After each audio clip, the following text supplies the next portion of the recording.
नमस्कार बंधुगण मु निकुंज स्वागत करुँच। आज गोटे शानदार टॉपिक नहीं ई श्रम कार्ड कौन आज आम जाना ई श्रम कार्ड केमी रजिस्ट्रेशन करती ई श्रम कार्ड केमी लाभ पाइपर ई श्रम रजिस्ट्रेशन मिलुवा लाभ असंगठित श्रमिक मानकर गोटे जातीय तथ्यावली असंगठित रजिस्टरभुक्त श्रमिक माने यूएएन नंबर सहित ई श्रम कार्ड पाइबे। रेजिस्ट्रेशन मिलुवा लाभ असंगठित क्षेत्र में कार्यरत कर्मचारी माने सामाजिक सुरक्षा उन्नीत मूलक योजना माध्यम लाभान्वित हो पारे लाभान्वित हो पारे। यही तथ्यावली सरकार को असंगठित श्रमिक मानक विशेष योजना प्रस्तुत करिबारे साहाय्य।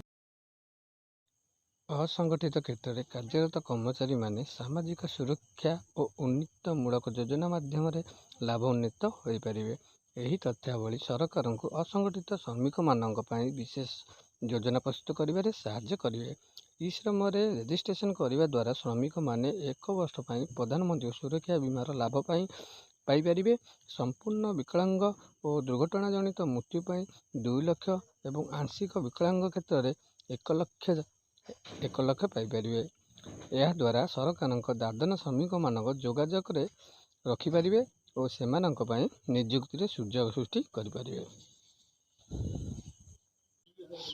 केउ माने असंगठित श्रमिक क्षुद्र एवं मध्यम चाषी कृषि श्रमिक मत्स्यजीवी पशुपालन नियोजित व्यक्ति बीड़ी तैयारी श्रमिक लेबरिंग एंड पैकिंग निर्माण श्रमिक चमड़ा कर्मचारी बुणाकार बढ़ई लुण कर्मचारी इटा भाटी एवं पत्थर काम करुवा श्रमिक एमती बहुत सारा कैटेगरी लोक मैंने असंगठित श्रमिक अंतर्भुक्त अच्छा।